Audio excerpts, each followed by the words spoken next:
रात के आखिरी पहर में जब शहर के बड़े मकानों की खिड़कियां बंद हो चुकी थीं, एक वसी हवेली के दरवाजे पर शोर मच रहा था। अंदर से किसी के ऊंचे कहकहे, नौकरों की भाग दौड़ और चमकते फानूसों की रोशनी बाहर तक झलक रही थी। ये हवेली सलमान मिर्जा थी, उस ताजिर की जो अपने गुरूर, दौलत और नामो नमूद के लिए पूरे इलाके में मशहूर था। उसी गली के आखिर में मिट्टी की ईंटों से बनी एक छोटी सी कच्ची हवेली में उस्मान मिर्जा रहता था, सलमान का सगा भाई। चेहरे पर सादा मुस्कान, मगर आंखों में दुनिया का सारा सुकून। लोगों ने बरसों से इन दोनों भाइयों की कहानी सुनी थी कि एक ने दौलत पाई, दूसरे ने इज्जत, मगर कहानी अभी मुकम्मल नहीं हुई थी। सलमान और उस्मान में जवानी में एक ही बाप का कारोबार संभाला था। बाप का पुराना असूल था, नफा बांट लो, मोहब्बत बढ़ाओ। मगर जब बाप का साया उठा तो नफा बढ़ता गया, मोहब्बत घटती गई। सलमान ने कहा, कारोबार को बढ़ाने के लिए सरमाया चाहिए और तुम्हारी सादगी इसमें रुकावट है उस्मान। उस्मान ने नरमी से जवाब दिया, सरमाया अगर नीयत की सफाई से ना हो तो बरकत नहीं रहती भाई। यह सुनकर सलमान के चेहरे पर तंजिया मुस्कान आई। बरकत से पेट नहीं भरता उस्मान। उसी दिन के बाद दोनों के रास्ते जुदा हो गए। सलमान ने बड़े ताजिर से हाथ मिलाया, नई मंडियां खोल ली और दौलत के अंबार लगा लिए। उस्मान ने मेहनत जारी रखी, मगर उसका सरमाया बस उसके अखलाक और दुआ थी। वक्त गुजरता गया। सलमान के बेटे आकिब की परवरिश ऐशो आराम में हुई और उस्मान की बेटी सादिया ने फ़ख्र में मगर अदब और हया के साये में आँख खोली।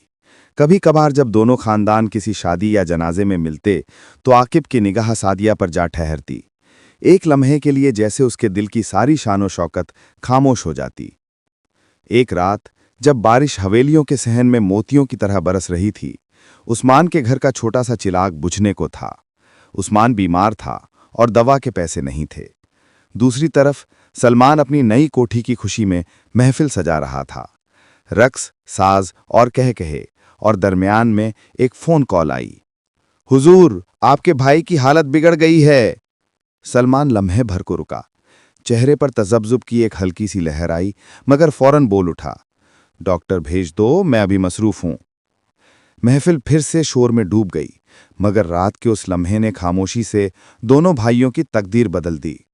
अगली सुबह जब सूरज निकला, उस्मान की कच्ची हवेली के बाहर कुरान की तिलावत की आवाज गूंज रही थी और सलमान अपनी बड़ी हवेली की खिड़की से बाहर देखता अजीब सा खालीपन महसूस कर रहा था, जैसे दौलत के समंदर में रहकर भी उसके हाथ खाली रह गए हों। बारिश के बाद की सुबह कुछ अजब खामोशी लिए हुए थी। उस्मान की मैयत के गिर्द मोहल्ले के लोग जमा थे और सहन के एक कोने में उसकी बेटी सादिया सफ़ेद चादर ओढ़े बैठी थी। आंसू तो कब के खत्म हो चुके थे, बस चेहरे पर एक संजीदा सुकून था, जैसे वो सब्र की तस्वीर बन गई हो। सलमान आया, मगर उसके कदम बोझिल थे। लोगों ने रास्ता दिया तो वो अपने भाई के चेहरे के करीब झुक गया। चेहरा साकित था, मगर पेशानी पर एक ऐसी नरमी थी जैसे मरने वाला भी दुआ देकर गया हो। सलमान के दिल में कुछ चुभ सा गया। उसने धीरे से कहा, उस्मान, मैंने तो सोचा था तुम बहुत पीछे रह जाओगे, मगर लगता है मैं ही भटक गया हूं। किसी ने जवाब नहीं दिया, बस तिलावत की आवाज बुलंद हुई, कुल्लू नफ्सिन जायक़तुल मौत। दफन के बाद सलमान वापस अपनी हवेली आया, मगर उस रात उसके कमरे में रोशनी होने के बावजूद अंधेरा था। दीवारों पर लटके हुए कीमती आईनों में उसे अपनी ही परछाई अजनबी लगने लगी। कभी उसके जहन में उस्मान के अल्फाज गूंजते, नीयत साफ हो तो बरकत रहती है, और कभी सादिया की मासूम आंखों की झलक उसे अंदर से खोखला कर देती। दिन गुजरते गए। सादिया ने अपने बाप के छोटे छोटे कपड़ों के कारोबार को संभालने की कोशिश की। मोहल्ले के लोग हैरान थे कि एक लड़की इतने हौसले से अकेले कैसे खड़ी है, और उधर आकिब, जो सलमान का इकलौता बेटा था, आहिस्ता आहिस्ता अपनी जिंदगी की खालीपन से ऊब चुका था।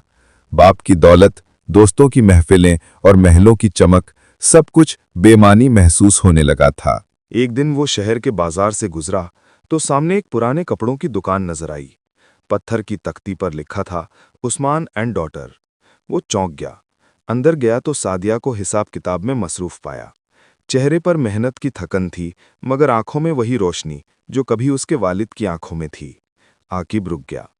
तुम सादिया हो ना? सादिया ने सर उठाया, लम्हा भर के लिए खामोश रही, फिर धीरे से बोली, जी, पहचान लिया आपने? एक लम्हे में जैसे माजी की दीवारें गिर गईं। आकिब ने कहा, मैं तुम्हारे वालिद के जनाजे पर आना चाहता था, मगर अब्बा ने मना कर दिया था। सादिया ने नरमी से कहा, अब्बा तो सबको माफ कर गए थे, आप भी उनके बेटे हैं। उसके अल्फाज आकिब के दिल में किसी दुआ की तरह उतर गए। उस दिन के बाद वो अक्सर दुकान आने लगा, कभी बहाने से सौदा लेने, कभी बात करने। सादिया के सलीके, सब्र और शाइस्तगी ने उसके दिल में कुछ बदलना शुरू कर दिया। उधर हवेली में सलमान को बेटे की ये तब्दीली पसंद नहीं आई। एक रात वो सख्त लहजे में बोला, मैंने तुम्हें वारिस बनाया है, किसी गरीब की बेटी का कैदी नहीं। आकिब ने पहली बार सर उठाया। अब्बा वो गरीब है, मगर इज्जत वाली है, जैसे चचा थे। ये सुनकर सलमान के चेहरे का गुरूर लरस गया। एक लम्हे के लिए उसे लगा जैसे उस्मान की रूह सामने खड़ी है और वो उसकी खामोश नजरें कह रही हैं, सलमान, दौलत से घर बनते हैं, खानदान नहीं। रात गहरी थी, मगर सलमान मिर्जा के दिल में जैसे सदियों का शोर मच रहा था।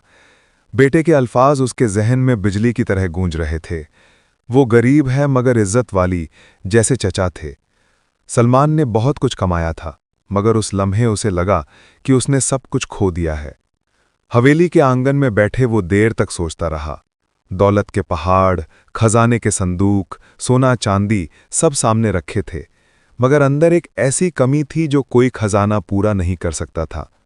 अचानक उसके कानों में मुअज्जिन की आवाज़ गूंजी, अस्सलातु खैरुम मिनन नाउम, और जाने क्यों उसके दिल में एक लर्जा सा उठा। सालों बाद उसने वुज़ू किया, नमाज पढ़ी और सजदे में वो पहली बार रो दिया।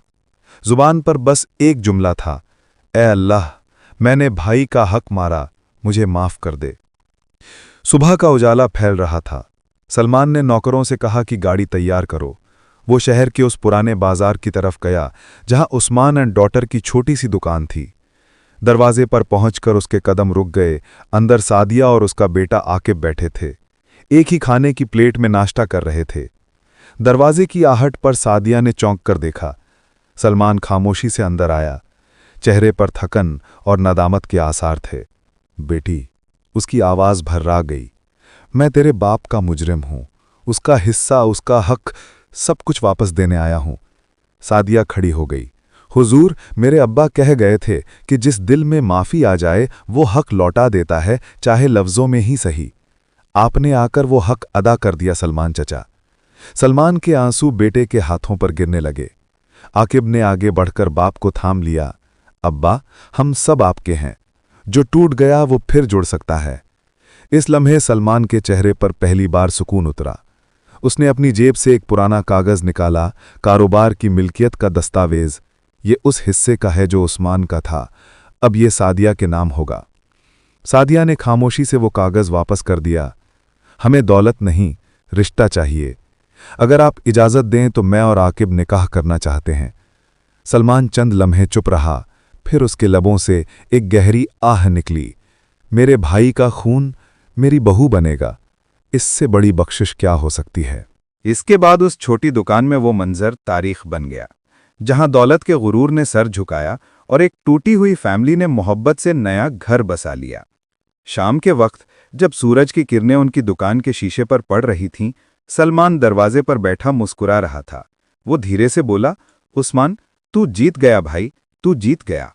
ये कहानी हमें याद दिलाती है कि दौलत का सबसे बड़ा फायदा तद है जब वो दिलों को जोड़ने में काम आए, ना कि तोड़ने में।